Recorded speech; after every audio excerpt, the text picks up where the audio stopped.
So welcome everyone. We're here for a special Sunday event. I think it's Monday where Zach is. It's a regular work day already. Jonathan and I are here in South Texas and we're watching the Grammys and then stopping for a few minutes to interview Zach and meet Zach Fitz-Walter from Australia. Brisbane is where, is that, I don't say that, it's Brisbane, right? Brisbane, yes. Brisbane, Australia. So Zach and I have met through the virtual world for years. Zach was one of my very first interviewees when I started the Gamification Quest it wasn't even a podcast. It was what did they call that? It was like radio. Do you remember what that was called way back when? Blog Talk Radio, where we had to do it with advertisements and it was 30 minutes and it was in a certain period of time.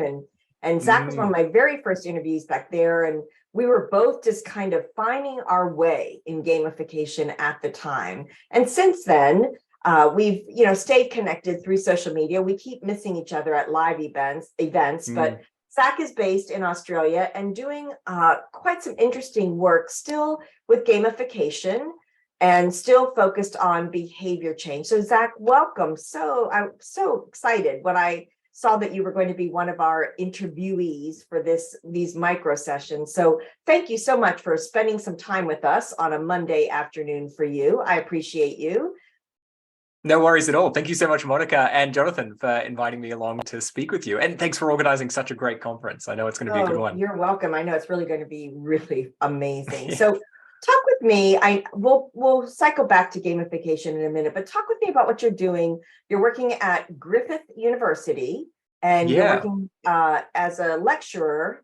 So what's the area that you're focused on and what are the courses that you're focused in? Yeah, great question. So I went out, well, go back a little bit. I think when I was first talking to you on your blog post, video blog, I can't remember. Let's just call it a podcast. Blog Talk Radio. Yeah.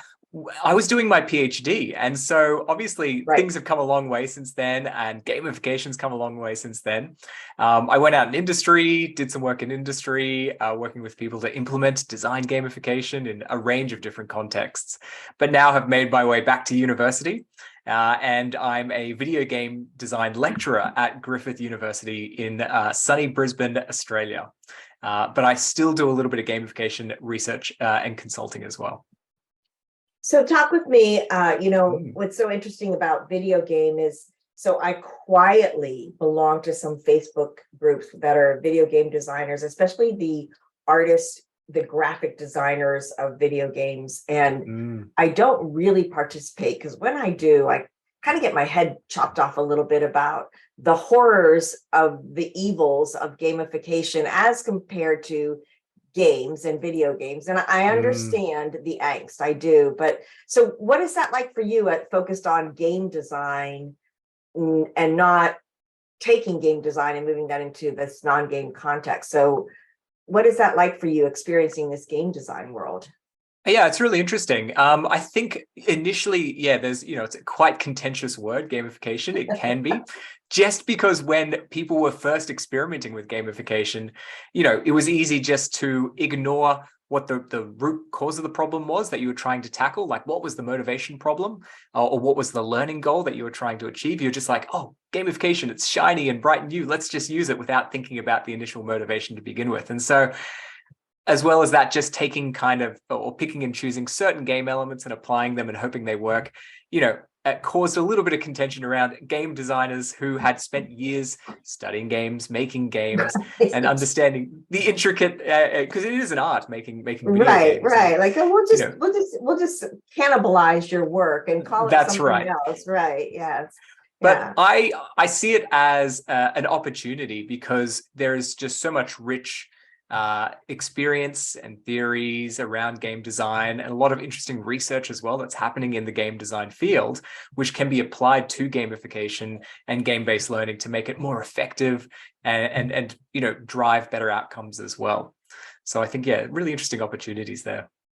So talk with me, this is a curiosity on my part totally, is like, who are the students that are majoring in video game design? What do they look like? Yeah, so these students, we take undergrads mostly. So they are usually fresh out of high school, but we have some mature age students as well. And they've got a real passion for video games. So maybe they've been playing video games from a very young age, which many of us do these days. But also have a real desire then to create their own experiences and share their game ideas with the world as well. And so they'll come in. We're uniquely positioned because the video game course is under Griffith Film School. So we actually have, this rich film school, one of the best, or if not the best film schools in Australia, which we can draw from in terms of, looking at stories and film techniques and things like that, which make for some really interesting games then to come out of it. Very good. So the hope of students who graduate from the program is they're going to go to work for a company. Yeah, that's right. Yeah. And their roles in that company could be any, like, what would their roles be in that company? Well, they can major in a bunch of different areas. So, they could come out as an artist, as an animator, as a game designer, looking at production as well, or maybe programming. This is the thing, when you make a game as well, there's so many different roles that go into just actually making the game itself. So there's lots of opportunities there. And that's, so my delight in this quiet stalking of the Facebook video game or game designers, the artist group, is the art. Just the art that brings to life the narrative of the story. And what fascinates me is every work of art that any of these artists display, I think, oh my gosh, that's awesome.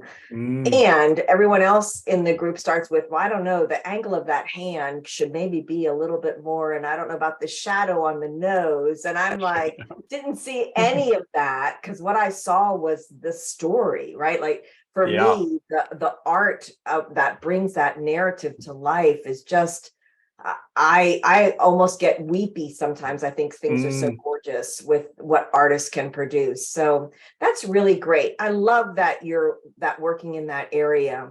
So as you think about what you've done with gamification over the years, I know you've published a lot. Like, well, you have your PhD, so you're one of the first to get your PhD in gamification.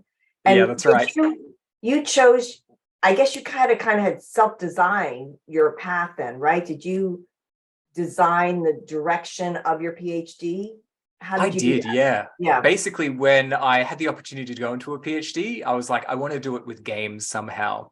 And I just watched Jesse Schell's Dice Talk from 2010. I was talking about, it wasn't gamification, it was pervasive gaming back then, which doesn't roll off the tongue as easily as gamification. But I'd watched Jesse Schell's talk, and he was talking about, how we can add this game layer on top of everything now because of technology. And we saw apps like Foursquare come out, and there was just a really interesting opportunity there to start looking at using mobile devices in particular, how to add this game layer on top of the world to motivate people. Yeah.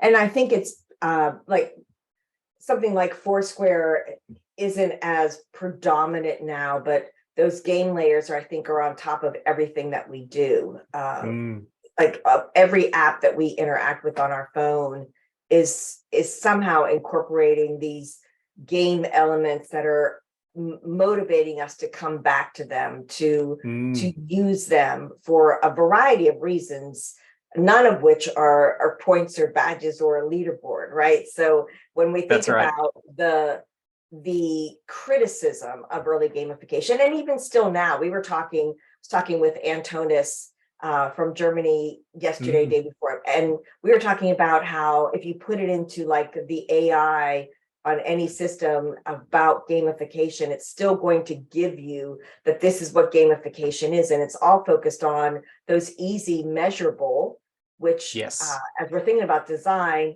measurement's critical. We have to be able to measure, but that's like we're taking the low-hanging fruit that's not going to work long-term or actually really engage and create those behaviors that we want. So when we think about what you studied and what you're still creating, because I know you still do work with gamification, you still consult, you still do.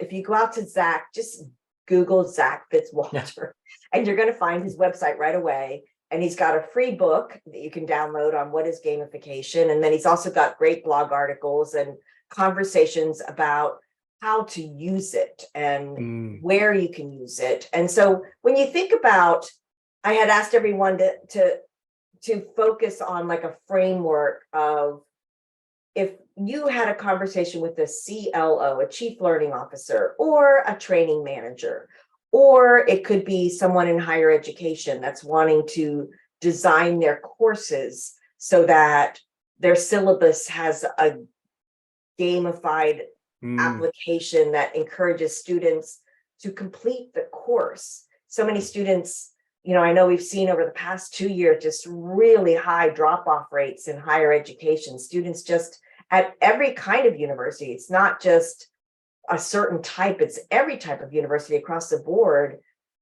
So if we're thinking about talking to those decision makers, the ones who are making the decisions that can make it happen, what would you think is one thing that you would want to share with them about gamification? What would be your one thing? Yeah, so my one thing, and this I guess comes from a research background, but also from a design background, is basically to start small and test often. And I think you brought up that really useful point about measurement being particularly important. But on top of that, yeah, just starting small, because it's easy to fall into a trap of investing a lot of time and money into developing some kind of gamification solution where you spend months designing it, developing it, and then roll it out to have it potentially fail miserably, which is every designer's nightmare and probably their bosses as well. So starting small and testing often is the most important thing. And I'll give you a couple of examples of that. So one thing is like not reinventing the wheel. Because gamification has been out now for 12 years, there's a great number of different platforms out there. And as long as they fit the learning goals and the outcomes and the motivation problem, then they could be used quite successfully and are an easy way to get started just to test out gamification. So one that I keep coming back to is Kahoot. It's great in the classroom, just to raise everybody's energy and to get them to revisit and to review some information. For those who don't know Kahoot, it's a quiz platform, super easy to use, super cheap, and is great for audiences or classrooms. But yeah, I'm looking at one now for a scavenger hunt, which we're looking at running for university orientation, and there's great platforms out there that exist already for that. Blue Rabbit, you're using that one as well for the conference. And then you've also got like the training arcade, I think, right, on the Satentia gamification website. Yeah.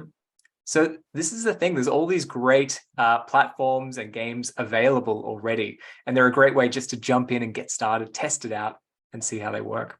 Right. Like something like the training arcade, which we call it plug and play, because basically it's really designed that way. You can just put your content in, and it would not be like, how do I say this because it is a great option. If you're really wanting something that's customized to fit your specific need, you're going to want a custom program. But if you just want to try it, get in there fast and dirty, and see how people respond to it.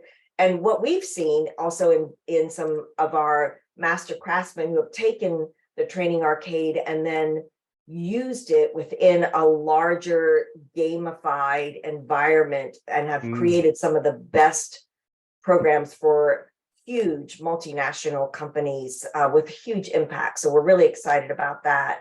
I was thinking about Kahoot because I have a session coming up next week. Training Magazine has their annual conference. It's their 23rd or 43rd annual conference.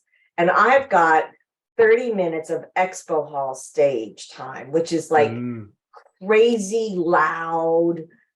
There's like 92 different things going on. And I was thinking that I just want to do something fun like that. Like just make it, it's a Disney property. So let's just do like some Disney kind of adventure, hero's journey, do some quick quizzing on it, make it loud, fun, engaging, right? And I'll still probably give some zany awards, nothing that has any huge, we call it inconsequential, like any kind of rewards that are given, we insist that they be inconsequential, like it's something zany that has really no value outside of this environment that you see people competing for a stuffed giraffe, a dollar store trophy that people are wanting to get engaged to do it though. So I have to explore that further. I love it. I really do. I've used things like Kahoot, especially in sessions where the content is dense, like you can see brains getting tired.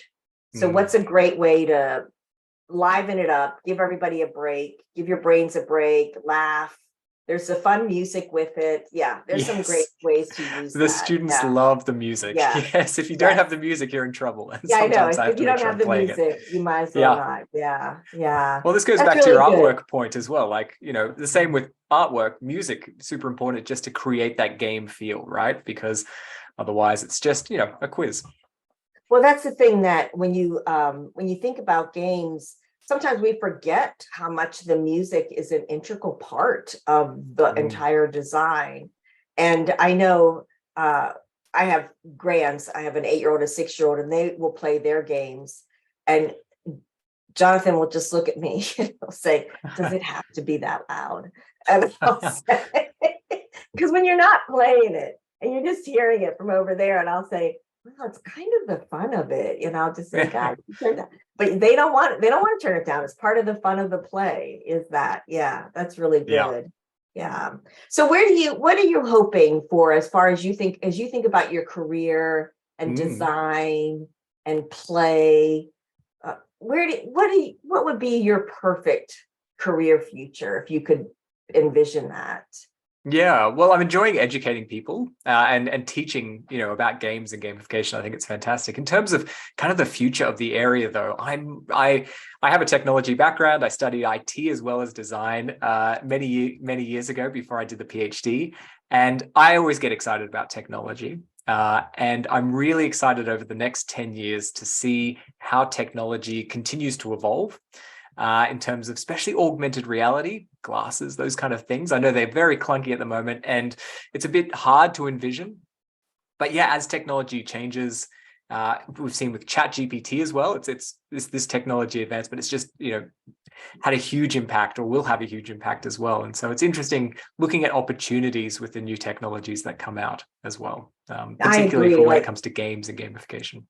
We've seen so many things like, this is going to be the future, this is going to be the future, this is going to be the future. And like, it hasn't been, but the AI is, like, the chat is hugely going to impact education.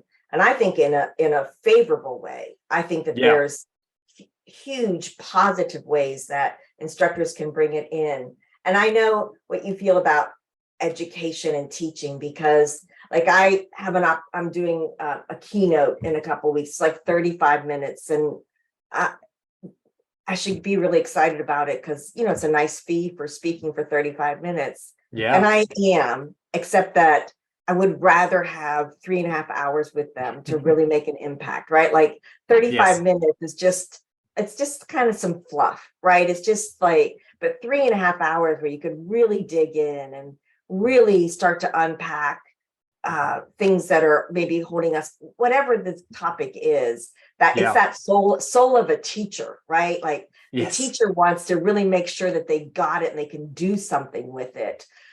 In a brief contact, we really can't help them dig through where they need to get to realize, hey, there's something I can actually apply this to and start making a change in what I'm working on. Yeah. I agree. Yeah. 30 minutes is a great way to get like a taste of something or get people excited about it. But 3 hours and as a workshop is a great way to actually make it interactive and introduce people to it. So you see the brains go. That's right. Like, when there's aha moments. Well, Zach, I just wish you the very best in and I know we'll stay connected. And absolutely. I would love to see some examples of what your students are working on and creating. We'd love to see that. And just to, when you look at it from their perspective, because they see the world entirely different than we do, right? Like as they're thinking about their games and what they're going to design, I know their perspective is different. And that's such a great place to be, as to think, oh, wow, that perspective is a really really going to impact the world at large with a really positive difference. So that's very exciting. That's right. I I want to agree. make sure we say, yeah, very good. Jonathan, is there anything you wanted to add to the conversation? I've taken the whole thing. I would like to, you can hear me. Yep. Yes. So exactly 2 weeks from now, is it 2 weeks, 3 weeks? When's this GamiCon happening?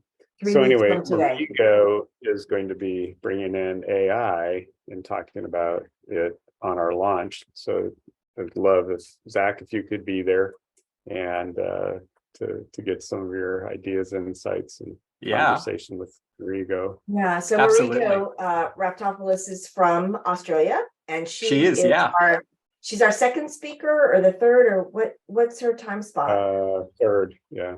Third, okay.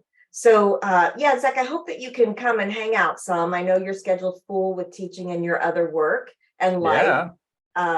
So we'll be starting 48 hours straight on the 26th, which will already be the 27th for you, I believe. Yeah, that's right. For 48 hours straight. So you, of course, are welcome to come and hang out. We use the Remo platform, which is nice because we have the Legends Lodge where it looks like, you know, an old tavern, and so there's tables that you're actually sitting with a group of people at a table or in a like a lounge room or at the bar. And so it's just a great place for people to come and talk one-on-one and just network and meet people like you who have been doing this for some time and are really open to ideation and collaboration. And one thing that I always say about the gamification community is that I haven't met anyone who withholds information. Everyone I've met across the globe is the kind that shares what they've learned and discusses it. Like, well, I'm not sure. I might see that differently. And we're okay with discussion on that. So yeah, I hope that you'll have a chance to join us. That would be great. Yeah, Marigo's doing her AI. That's her, she's doing it's in my calendar. Yeah. I'm really looking forward to Marigo's. That should be excellent. Good. Well, best of luck with what you're doing, Zach. And yeah, no worries. It's a delight to see you. Really delightful to see you again, and hope to see you again soon. So go to Zach's website, download it when he's talking about, start small. He's got a great, because I just downloaded it again, probably the 12th time I downloaded it from your website, but I just downloaded it again. And I was like, this is just a great getting started, because you talk about play and you talk about games and then gamification. So it's really easy to wrap your head around, I could start doing this. I could start taking a look at what this is all about. So Zach, thank you. Appreciate it. No worries. Yeah, thank you so much, Monica. Excellent. Thanks, Jonathan. It was great to chat. All right. Bye-bye. Thank you.